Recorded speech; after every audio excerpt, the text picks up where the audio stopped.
My name is Casey, and I'm a speech therapist here at Associates in Pediatric Therapy.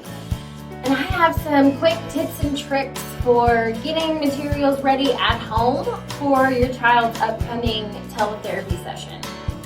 A lot of materials that you can help your therapist to target goals during therapy can be found at home.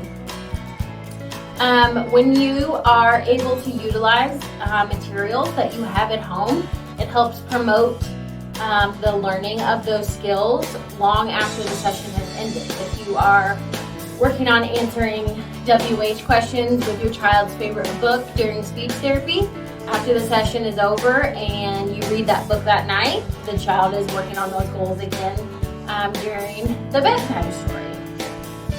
For speech therapy, like I said, some things that can be great tools for speech therapy. Books. We really love books with pictures of objects. They can promote lots of asking and answering questions. Puzzles are another great tool for us. Lots of repetition, lots of turn taking. Mr. Potato Head is a favorite of many speech therapists, and lots of people have Mr. Potato Head at home. If your child is in occupational therapy, lots of some tools that can be helpful that are around the house. Clothespins, kitchen tongs, everyone has crayons and paper that they can use, Q-tips, cotton balls.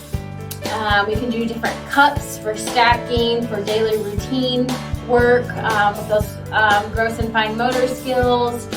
And also rubber bands or chip clips can also work on some of those occupational therapy goals. As far as physical therapy, if your child is in PT, one of the materials that a lot of PTs love to have on hand, a ball and a jump rope. A lot of times a step stool is often helpful in PT.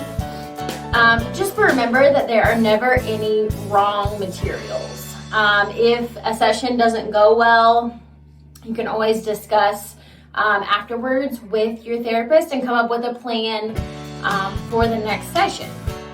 Remember that we're all in this together, and I know as a therapist that many parents at home are now in that role of teachers and therapists, and we will get through it together. Thanks so much.